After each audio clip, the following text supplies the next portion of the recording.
Hello dear friends, and welcome. We're back again with another broadcast. The Russia-Ukraine war is now in its 4th year, and it continues at full pace. Russian forces have launched their summer offensive and, although progress is gradual, they are making gains.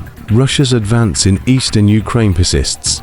Most recently, Russian troops captured a valuable lithium deposit near the village of Shevchenko, west of Donetsk. This area had seen heavy fighting in recent days. The seizure marks one of the most significant achievements of Russia's summer campaign so far. In terms of land area, what Russia captured is relatively small, about 100 acres. However, it contains rich lithium concentrations, making it a highly valuable site according to industry analysts. Lithium is an essential component in modern technology.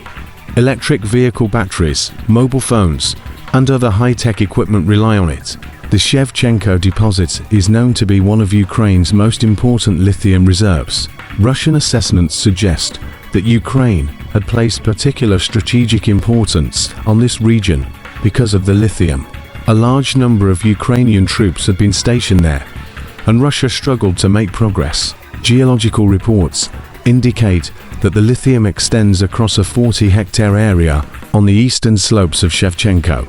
Not long ago, the Trump administration signed an agreement with Ukraine, granting the US preferential access to rare earth deposits, including lithium. Ukraine, home to some of Europe's richest lithium reserves, became a strategic focus for the US. However, if Russia captures more of these resources, Ukraine's strategic value to Washington could diminish. The more territory Russia occupies, the fewer resources Kyiv can offer in negotiations or partnerships. Interestingly, one of the companies holding a license to operate the Shevchenko mine is the US-based Critical Metals Corp. Its executive, Zanov, warned that if Russian forces continue to advance, they may gain control of even more mining assets, potentially undermining the US-Ukraine agreement. This is the first such loss since the agreement with the US was signed, and likely not the last.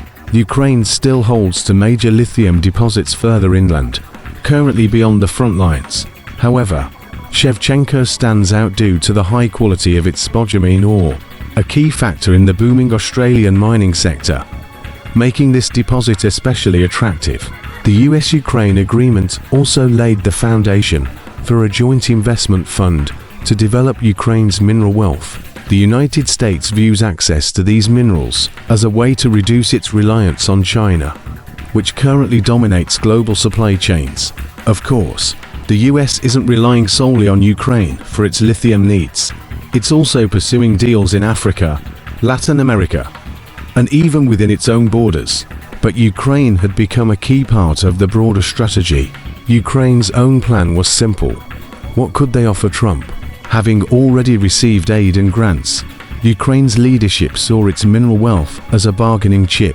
Zelensky hoped that giving US companies a stake in Ukraine's mines might push Trump to take a stronger stance against Russia. So far, however, Ukraine hasn't achieved the results it hoped for. Washington insists that mining deals are separate from military support. In an effort to attract more investment, Kyiv recently approved plans to open up the Dobra site, another significant lithium reserve, to private developers. Critical Metals Corp has also expressed interest in this project. However, analysts point out that the licensing process in Ukraine remains complicated, and outdated geological surveys cloud the true value of the sites. Perhaps the biggest obstacle, though, is Russia's continued military advance. Every day, Russian forces push further into Ukrainian territory. If Ukraine does not act quickly, these mining areas may all end up in Russian hands. If that happens, even Zelensky won't be able to offer them to foreign partners. US government estimates suggest that Ukraine possesses around 500,000 tons of lithium. Russia already has roughly twice that amount. If Russia takes control of Ukrainian deposits, its reserves could rise to 1.5 million tons. Some experts caution that these figures may be outdated, but others believe Ukraine may hold up to 10% of the world's known lithium, a staggering amount. Ukraine is not only rich in lithium, but also in many other critical and conventional minerals. That's one of the major reasons behind Russia's aggression. Many believe Russia currently occupies about 1/5 of Ukraine's territory, which includes key reserves of titanium, manganese, and coal. Experts argue that Russia's territorial ambitions are partly driven by the desire to control mineral and agricultural wealth. Ukraine stands out with its vast natural resources, and Russia is said to be exploiting ethnic and ideological tensions to justify its actions.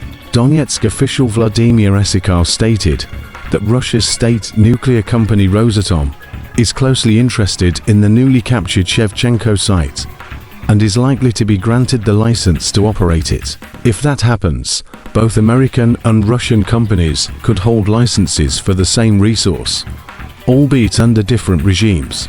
Meanwhile, Russia's Ministry of Defense confirmed further advances, including the capture of Novosahivka near Shevchenko.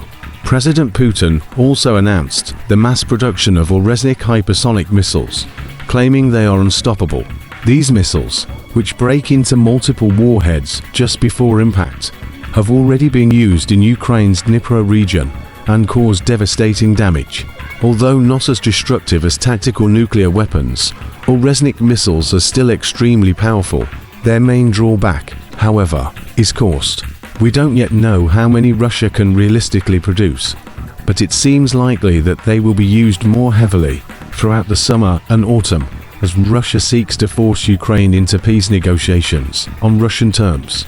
Let's not forget, the Oreznik missile has a range of over 3,400 kilometers, enough to strike anywhere in Europe, and even parts of the US West Coast. The war isn't confined to eastern Ukraine either. Russia has also opened a new front in the north, near the Sumy region.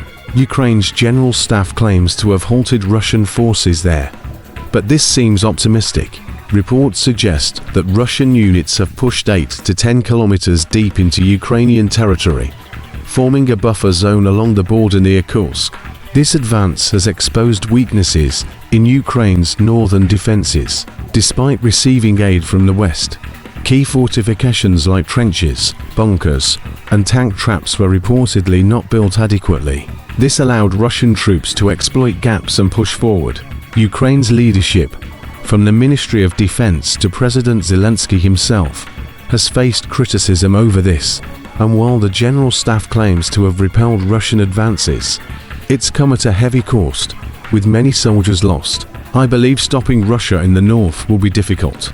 Once a defensive line breaks, progress can accelerate quickly, from a few meters a day to tens of kilometers in a matter of hours. If the current lines collapse, Russia could advance rapidly. This is why both Europe and the US must continue their support. Otherwise, Ukraine might not hold out much longer.